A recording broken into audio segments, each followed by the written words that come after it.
Oh, recording in Oh, progress. we're going live, yeah? Got it. Okay. This meeting is being live streamed. New notification. Oh, yeah. Okay. Hi. Where are you? I can see that you have a different background, but you didn't tell me where you are. I'm in Olomouc. I'm at a co-working space today. Oh, wow. We should be able to see though. Why are you hiding it? Well, because there might be some other people walking, some strangers, and there might be Yeah. some people speaking Czech. So hopefully the noise levels will be fine for today's sessions. But hey, hello everyone. We're live again. Hi. Hello. Who do we have with us today? Did anyone yet join? Should we say hello to some people? Just refreshing and double checking where it is, if everything's working Yeah. on my Zoom. It feels like I've never done this before. I'm like, what buttons do I click? How does this work? I know it's been a while. It's been a while. You Yeah. know, it's been 2 years since COVID hit, almost Mhm. exactly.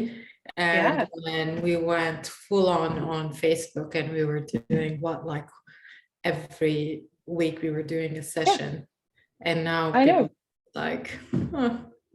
It's it's so weird to be like, oh, I used to do this every week so many times. Like I had it Yeah, in the back of my mind. I knew exactly how it works and everything. And I'm like, oh, which buttons do I press and how it's like, how does it work? And where do I like it's weird how we can very easily adjust to new yeah. things, but how quickly we can forget things. Yeah, there's an SNL Saturday Night Live a sketch about did the pandemic make you dumber or like more stupid and like things like you completely forgot how to do it, like how to like mow the lawn or like open the door to something. It's very funny.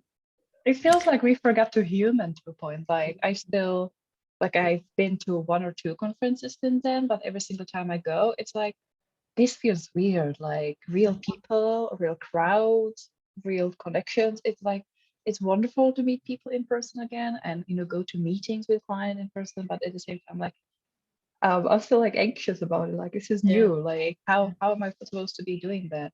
Yeah, well, because I guess what happened is that we needed to allow new things to come into our life and let go of some things because, Mm. like we're just humans, we can't be possibly doing everything. So yeah, when we started doing these lives, we were focused on that, but then other things started happening. So we needed to let go of some of the things. So yeah, it's just normal, I guess.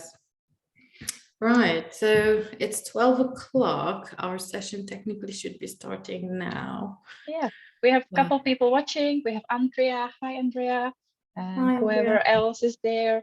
So thank you for joining us. And yeah, today we have a very, very special session, which I'm super excited about because it's Cambridge social media co-founder Thana, who will I can't even speak. Look at me. Who will walk us through and explain how to build a sustainable digital marketing ecosystem.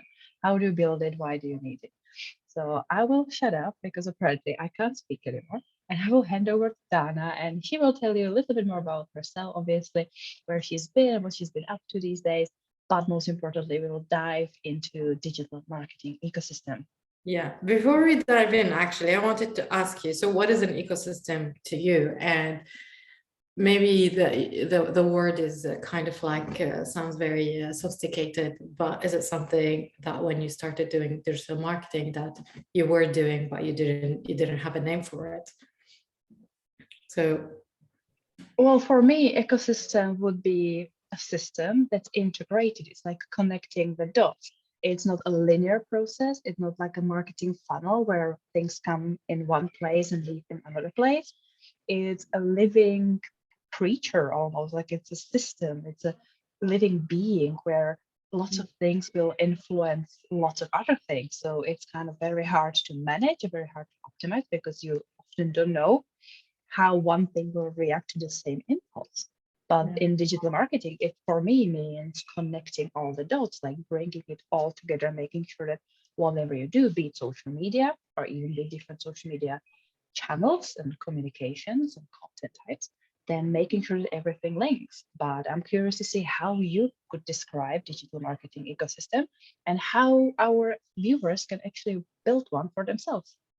Yeah, so perhaps we can all, if the audience and you can see some ideas, what is currently their ecosystem? Do they actually work as an ecosystem, or do they feel like they're just doing bits and bobs here and there, or do they feel like they're actually working within a system?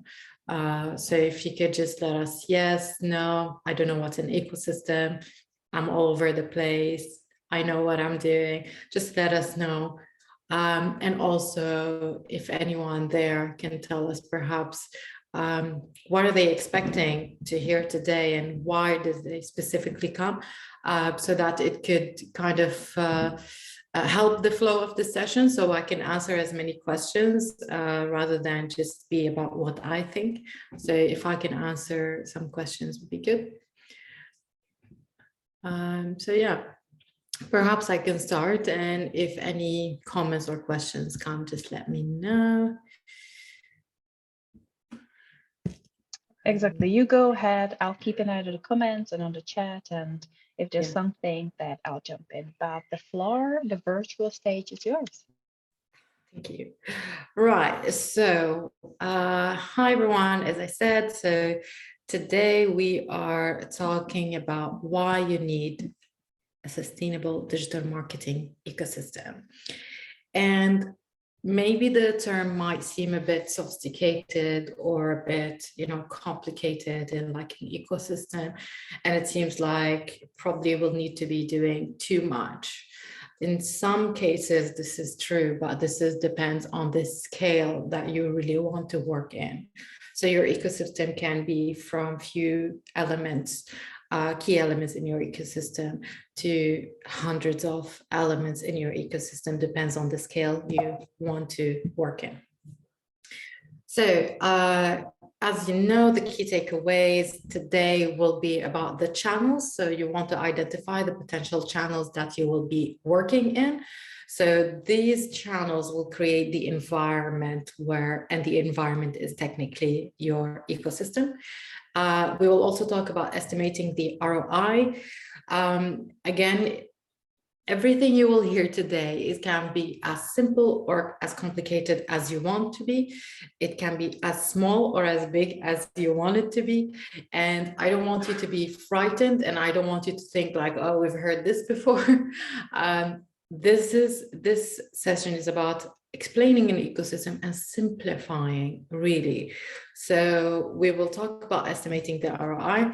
Then I will show you what can make a sustainable digital marketing plan. And the last thing, we will talk about analytics and basically reevaluating the channels and the success that they can bring. So first, ecosystem, as simple as it is the environment where touch points, keyword, occur. So touch points is wherever any user online will come across your business and have a touch point with you.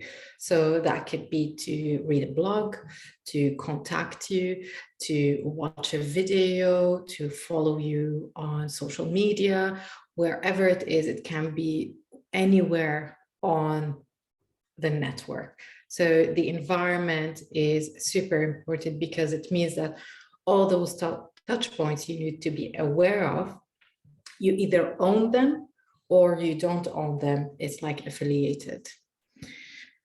Cool.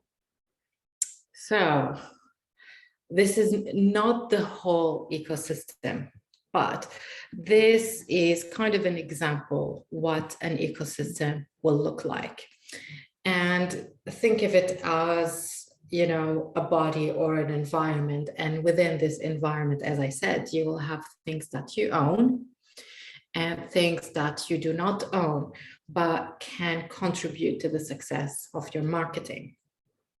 So one thing I want to say here, that anything you own, and that could be your digital assets, so your website or your app, your email. So it could be you have a newsletter or the email you use for your customer service and to communicate with your clients.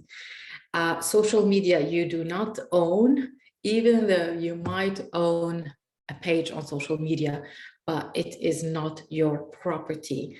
And the reason is because it could get hacked, or a social media platform can become unpopular. New social media channels will come along and they will become more popular.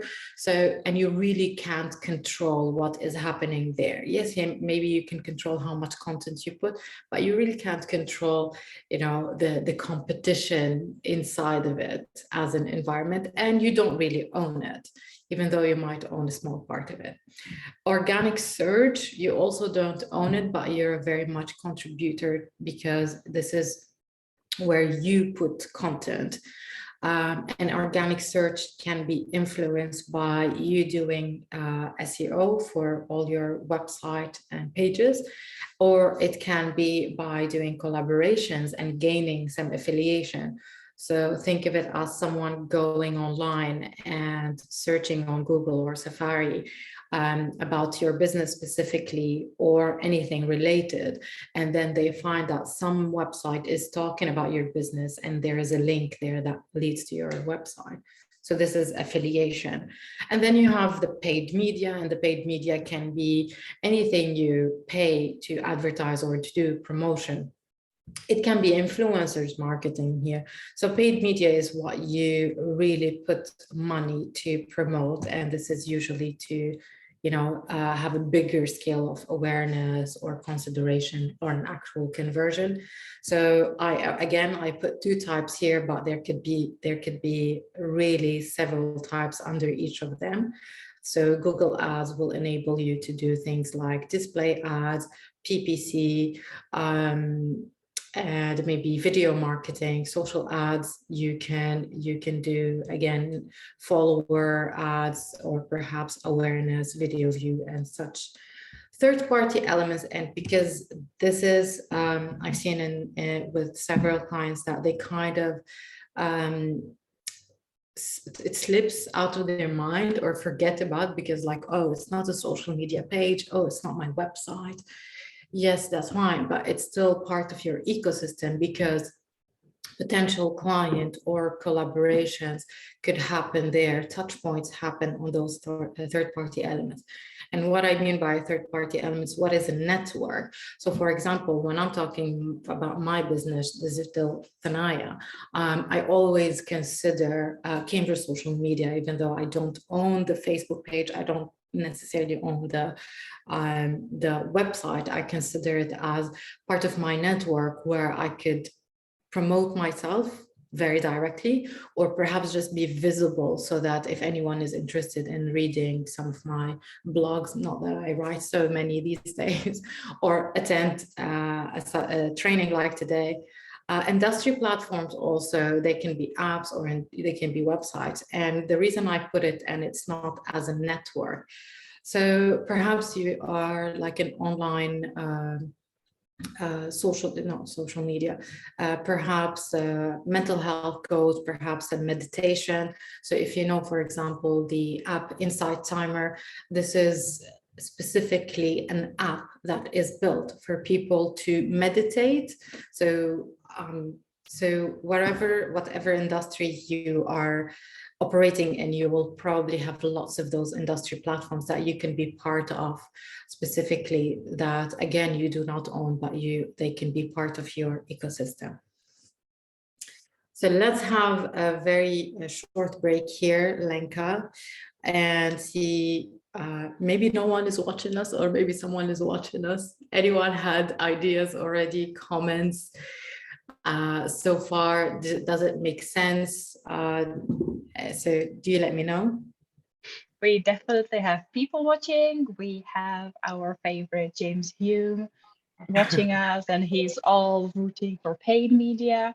And we have a couple other people joining. I think Andrea said that she is working on her ecosystem, trying to figure it out and put it all together. And we have Anthony Quinn, who says that his ecosystem is kind of like bits and bobs. Yeah, and that's the thing, because so again, what's happening is that when you're a small business owner, oh, one thing I want to say here, I don't think as a small business owner, specifically if you're not doing your own, if you're doing your own marketing, it will be very, very challenging to do all of this, to be in all of this environment, because consider it as like there is a scale here. The more you put weight into your marketing, it will take time from putting time into your own business and your clients. So the more you work in this environment and you put and you invest in it, the heavier it will be, the more time it will take, the more resources it will take, and it will probably take time from your business. Again, I'm talking about small business owners, that they're actually selling their time. So their involvement and their time is pretty much what they're doing. But then perhaps if it's someone that doesn't need to sell their time, and maybe they're selling products and they need to sell in very big quantities, perhaps this heaviness in the environment and working in all those places, then it might be beneficiary for them. Also, a disclaimer, this is not a sophisticated drawing or illustration of anything here. I just wanted to kind of compass the environment that I currently actually work in for one particular client, for example. And yes, we do work on all these touch points, and we work in this environment every single day. And this is why I wanted to talk about something that I'm actually doing, and I know that how it operates, but I know that there is a bigger scale, a bigger environment, more complicated one or a simpler one. But honestly, with everything I'm seeing online and what marketing is becoming and how competitive it is, I can't imagine a very simple way of doing marketing. I don't think it exists anyway. But we want to simplify it, but it will be complicated in a way, because again, there are so many elements of this environment that you do not own. And if anyone here works in marketing will know that there are so many challenges that you face every day, from changes in algorithm that you need to know about, or hashtags, or perhaps updates to the platform where your content now needs to change in a format or a dimension. So many things change in the environment that I think it's put so much challenges, which is why I believe in, like simplifying and focusing your efforts. Next, we said we will talk about the ROI. If you're into numbers and if you're into being very detail oriented, and you have that time and you have that skill, in practical terms, the return on investment is basically results you gain minus the total investment you put divided by total investment by 100%. And this is how you work out the rate or the investment, the result on investment you have from a certain channel. But in other words, the way I see it and the way I work with my client is that how much effort are we putting in that channel, and what kind of effort are we putting in that channel versus how much are we getting from that channel.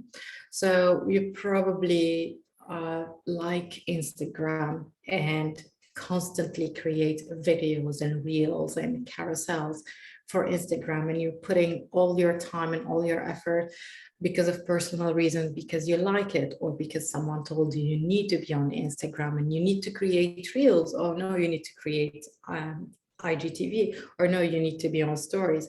So you start putting so much effort in certain channels that are not necessarily the channels that are giving you the results that you need. So always think of your ecosystem again as the environment, and the environment has different channels, and you will put a certain amount of time and effort and content and perhaps monetization in that channel. But what you need to measure is how much are you getting from it. And this is not to say that all channels will necessarily be directly increasing your sales. You might not be able to see it. And this is related to direct or indirect attribution. In simple words, is that, let's say you have a page on Instagram and you're putting all this content, and you started your Instagram page activity and being very much present on that channel in June. And up until June, your website visitors were 600 a month. And then after you activated Instagram, you started seeing more users on your website, but you can't really explain where they're coming from, because when you go to the analytics, it doesn't say that they're coming from Instagram, because people on Instagram are not necessarily clicking on the links there. But if you're doing your job right on Instagram by basically always communicating your website link and directing people where they should find you when they are ready to read your content, and always mention your website, there is a very high chance that this attribution is to Instagram, because that's one activity you've been doing and putting so much effort in it, that again, even though you're not reading those analytics directly on Google Analytics perhaps, but you can sense that, okay, in this month I started doing this, and I realized that, okay, I achieved certain results on my website and so yeah, always put effort where you are seeing direct or indirect results from that channel. Then again, these whatever illustrations I'm using here are not very smartly used. It's just a way of giving you the information that I'm talking about.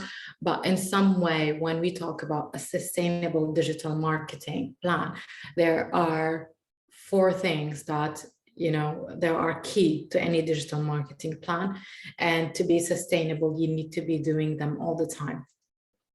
So first, you need to be aware of your business and marketing objectives. Second, you need to know who your customers and target audience are.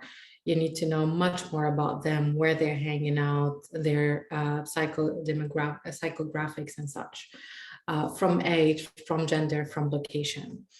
Then you need to start thinking about the engagement and the content distribution. So again, you create content that can be distributed in several places, or you might create content that is actually very limited and cannot be distributed in many places. So very much whenever you want to do a digital marketing plan, you need to think of ways to engage, but also to distribute your content. And the last thing, which is the measurement. So you see, these are 4 points really that if you put them as basically the key information that you need to get the information about.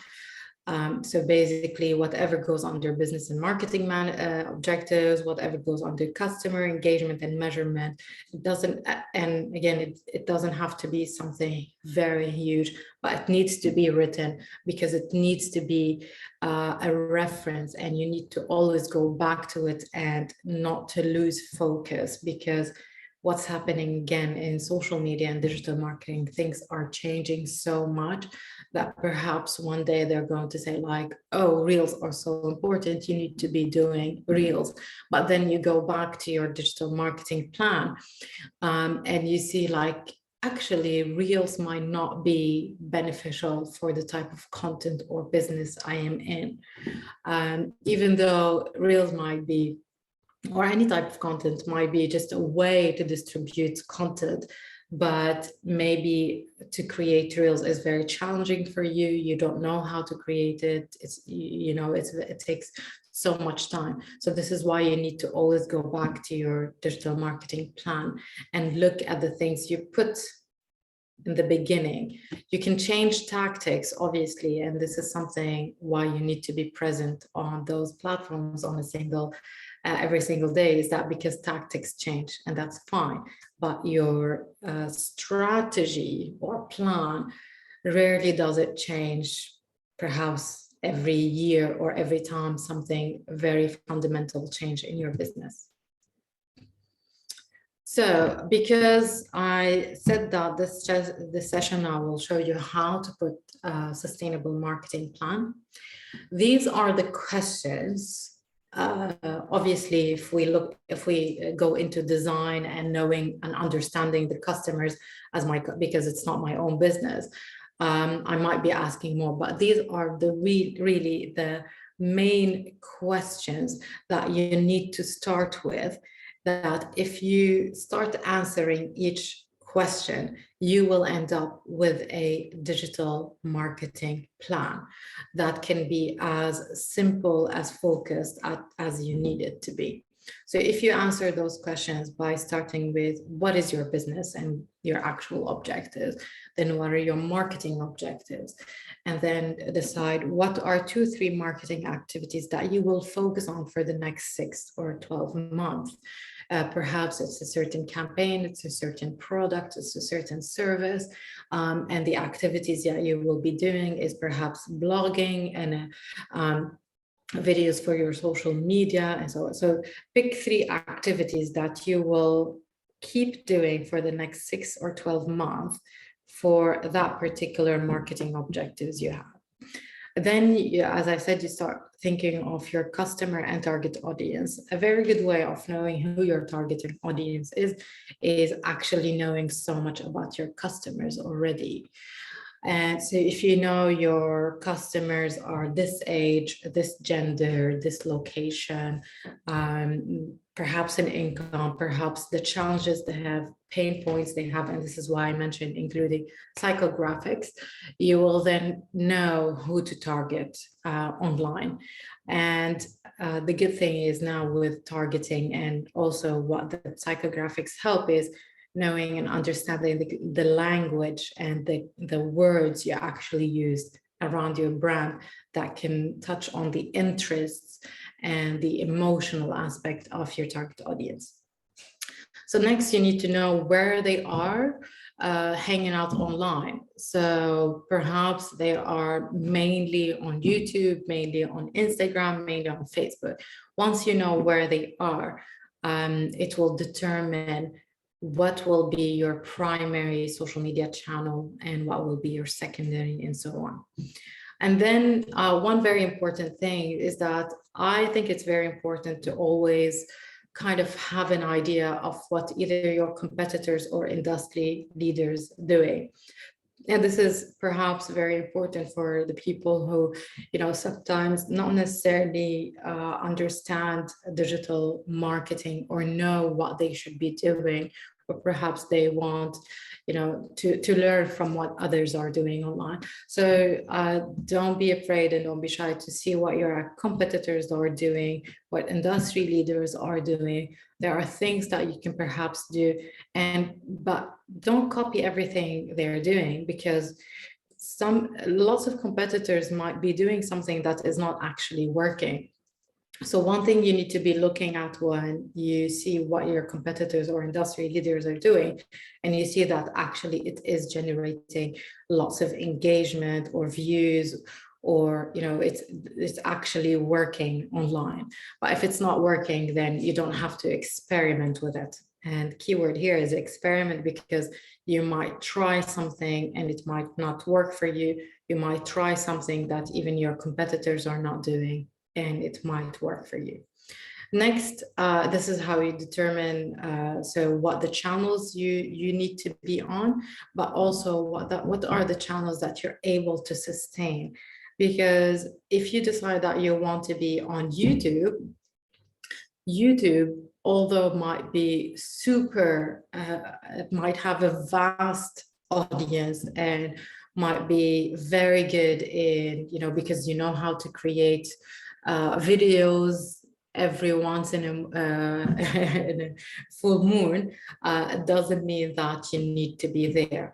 So what you need to look at is that the channels that you actually can launch but sustain being present on it and not making it dormant just because you got busy.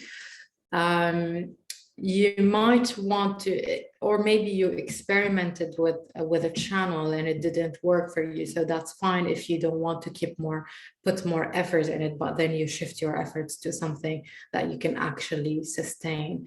And it will be a channel where you're comfortable with, you know how to work it, you know how to create the content for it, and you want to focus on it. And I might add something here actually regarding where your customers are and hanging out. There's a very high chance that you have a target audience on every single channel. Unless your audience is perhaps 90 years old and they're still not on TikTok, but there is still a very high chance that whoever your audience is, there's probably a chunk of them on all those channels. So this is why I'm saying that a channel that you can launch but be able to sustain the content and the activity on. And next you start putting, deciding on what kind of content you're going to create. Are you going to create long format blogs? Are you going to create videos? How many are you going to create videos? Perhaps the carousels for Instagram. So each channel that you choose will have some sort of content that is popular or effective, but know that this might change. So perhaps you just want to focus on like, okay, I want to write blogs, I want to create videos, and I want to create posts, but this post might change in format depending on the channel. And then you decide how frequent will you be and how frequent will you produce content. So you need to be, perhaps in your line of business, you don't need to be creating content every week or every month. You might create something perhaps, you know, let's say every quarter you take photos of your products, and that's your inventory, and this is all the content you need to produce, and then you just keep posting about it. But then the frequency, obviously, of how many times you publish will change, but producing content might be different. And then very important aspect, which is the engagement. When we talked about, you know, engagement and nurturing your relationships, basically. And how will you nurture and engage with your audience? And this is so important because specifically for a small business owner or small pages, that if you're not engaging, if you're not considering this page or this business as an extension of who you are, then there is a very high chance that if you're just speaking from a business point of view, you know, like buy this from me, or, you know, like there's no personality in it, there's a very high chance you might not get any engagement. But once you start putting some of your personality and some of your brand personality, and you engage with people and talk their language and communicate their language, a higher chance that you will receive engagement. But never ignore that engagement, because that person can be asking a question, that person can open an opportunity for you to learn more about your audience, or that person can contribute to you developing a product or your service, and so on. And the last thing you will need to answer in your marketing plan is that, what will you track and measure every month? I like to have a look on the insights on my clients' pages every week, but I definitely only make a report every month. And every week is just because, you know, like it's sometimes difficult. Let's say if you're using hashtags for Instagram, it's difficult to perhaps know what particular hashtag, you know, brought so many users or visitors to your profile. So when you constantly monitoring the page, if you have, you know, like half an hour every week, there you will start noticing things better and more than you leaving it until the end of the month. And in terms of measurements, which is what I will talk a bit more detail on it and why it's so important, because it's very much the indicator or the compass that tells you what to focus on, what to nurture, and what decision you need to be making in terms of those channels. For me, there are 3 KPIs that are the top KPIs that I need to be monitoring every month. And this is growth, engagement, and revenue. Revenue is very important, obviously, if you're actually selling something on your channels that people can purchase. And even if you don't have a direct link where people can purchase things, like a service where, you know, like you do consultation, you will always be able to basically report on that. So every month I ask my clients, for example, what was the revenue you achieved, you know, from your consultation or from your workshop and so on. But growth is basically what channel is actually growing. And that means, you know, like number of visitors, number of followers.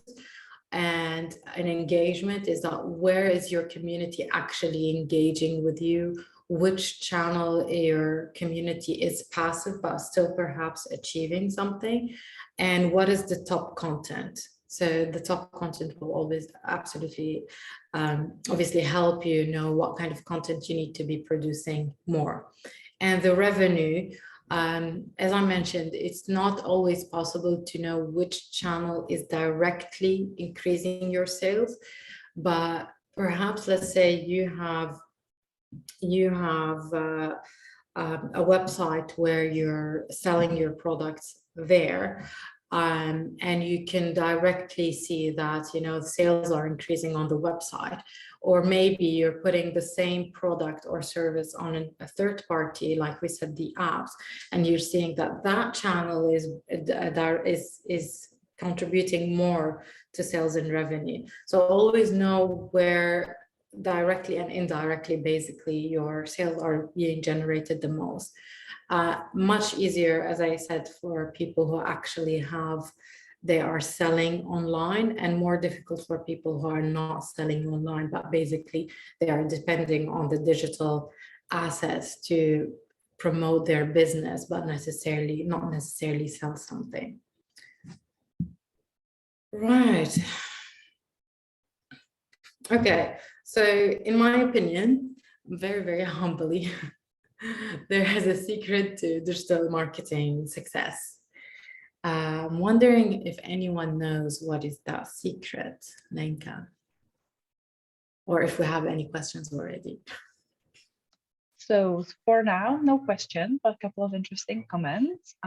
James says that enjoying the channel is likely a factor in being able to sustain marketing efforts there, which I think is absolutely right. And he also is adding that for sure you can find your customers in some form or size on all the channels. It really kind of just highlights your point that you need to be able to enjoy the content creation and consistently be able to show up at the platform that you're choosing. And Andrea has said that she's definitely going to look deeper at your analytics, that she does look, but she haven't tracked for quite a while, and she now has a great action list to work on after this. James is commenting, tell us the secret. No, I want to know if Andreas, yes. Andreas' suggestion is good communication. Andy? Anyone have other suggestions? What could be the secret? It's something that actually I already put in the very first slide. Ooh, okay, everyone quickly. Do you remember what that has said? You can't go back to the first slide, but it was there. Anthony says persistence. Absolutely. Andrea says wine. Wine. Okay. Yeah, definitely a bit of why for creativity. Victoria says test and learn, which I love. It's a good advice. Okay, so all these are actually very good and they should keep them. And the secret is that each one and each business will have one secret for them, actually. So all these answers are correct. My secret that I've been doing I'm now working in digital marketing for 10 years. Gosh, I'm old. No, I'm joking. So my secret are those three words: strategize, socialize, and sustain. So that's actually my business motto, or whatever you want to call it. I don't care about labeling it, but actually, so you start with strategizing. You start from having direct kind of a vision and what you are doing. You strategize and you put a plan in place. Not that plans cannot change, but whenever you have something written and you start with clarity, it's very possible that you will succeed once you go into the next one. And the reason I say socialize is because as a human being, you need to be socializing to make friends, to keep your friends, to nurture your relationships as a human being. But as a business, you need to socialize. And this is why what digital marketing and social media gives you. It gives you the ability and the environment and the platform to actually socialize as and act as if your business and your brand is an actual person. But then let's say you strategized and you socialized 1 month every 12 months, they're not going to be success. If you do it month in, month out, they're not going to be probably success. And the reason I'm saying that, again, because I'm always thinking of those small businesses that, perhaps they're not, maybe they are selling, something that is for thousands and thousands of pounds, but they most probably are not. So that's why they need to sustain the activity they are doing, measure, track, and improve. Yes, that was my secret. What do you think? Anyone make fun of my secret? No one made fun of your secret, no one. And thank you so much for sharing your secret and sharing your process and sharing, all the insights that you've gained over the years of working for big and small clients, and definitely keeping the small clients in mind, especially for sharing your process with us. So I'm gonna open the floor to questions. If anyone has any further questions, if anyone wants to know a little bit more about anything in particular. I still remember there was one comment from James that I actually really liked that I wanted to read. That he said that he loves a phrase that he heard recently that says, create once, like content, distribute forever. Yeah. And that's why I said, like, in your marketing plan, when you're putting that, you need to decide how many times are you going to produce content, because it depends on your resources and your time. And so, yeah, you create content maybe in one go, but that doesn't mean that you distribute it and now you need to create new content. No, because that content can be even changed in format and length and like way of distribution. So maybe you might create a blog that you can turn into a social media post or a carousel, or you can turn it into a video, and vice versa. Maybe you're doing a podcast every month, you do one podcast episode, but that one podcast can turn into written content, long format content. It can turn into like social media posts. It can turn into so many shapes and formats on digital and social media and digital marketing. So yeah, that's very true. We have an interesting question coming from So Blooming Beautiful from Candid. And she's asking, how do I socialize with my clients when they have private accounts and I can't see what they are doing? they are following me, but I can't see their posts. So obviously her business is a florist and she does arrangements and does anything that's so blooming beautiful. But how can she socialize with her clients when you don't always know in terms of the social media engagement unless they really show up in comments Yeah. who they are? Yeah, that's a good question, because actually I see so many businesses making the mistakes of thinking socializing with their clients is that going and seeing their private life. That's not what it's meant. So they have private accounts. One thing I must say, but probably you already know, unless you personally know them, like their actual friends, never hit that follow request button, because they have their profile private for a reason. And at the end, they are a client, they're not really a friend. So they're a client, you want to nurture that. And I would say follow your judgment, but I would never ask a client to follow a private account. That's one thing. Again, unless they really personally know them, so the relationship is different. So there are several ways that you can actually do to socialize with clients who have private accounts. And since you mentioned private accounts, I'm assuming it's definitely Instagram. So your story is that whenever you're so yes, maybe that you're not going to their page and liking their content like they are doing with you, but if they're coming to your page and leaving a comment or leaving a message, this is your way of socializing with them. So these are your direct clients, but then you have your target audience. So it's very important and very good that you want to engage and socialize with your own customers, because you know that you've already crossed that bridge and they probably trust you and like your products. They will probably come back again if you nurture that relationship. But also make time on those channels to engage with potential audience.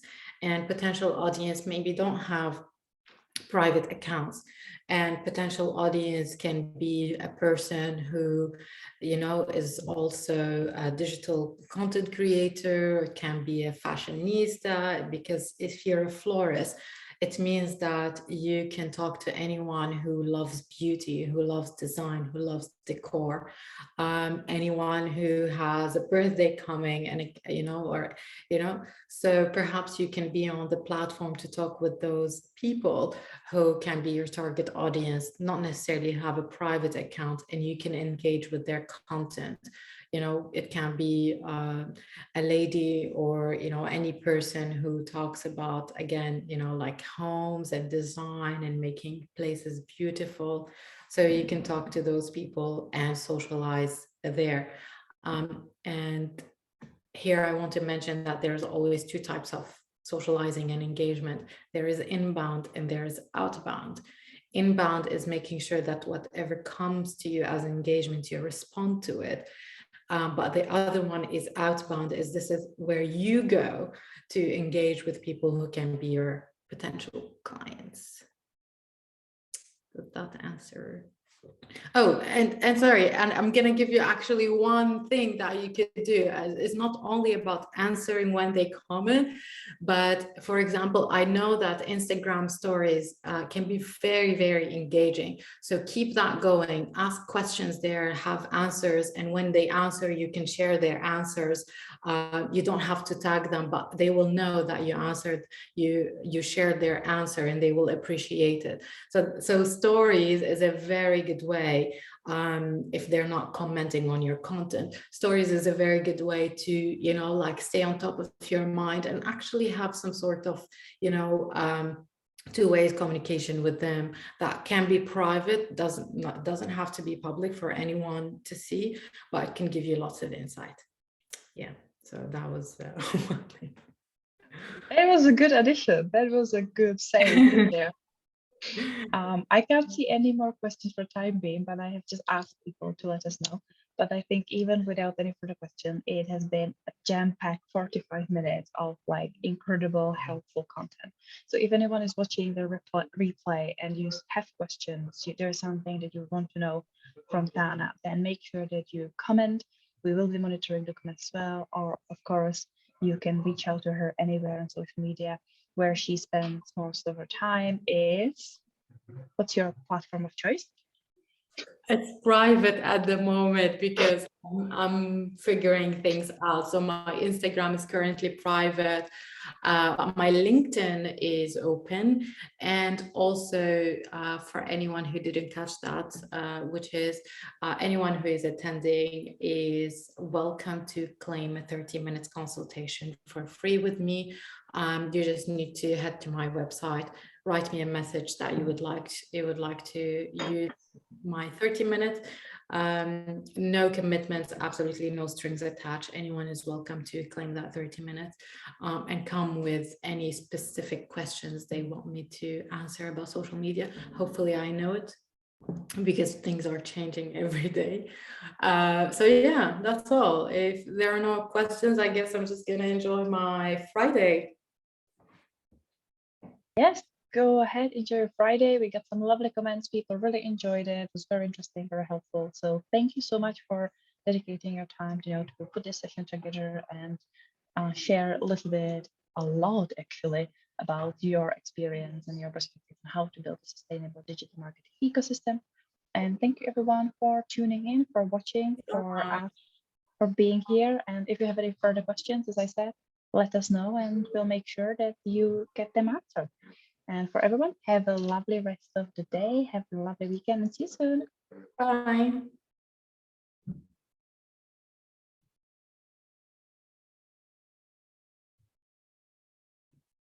Oh, you're mute.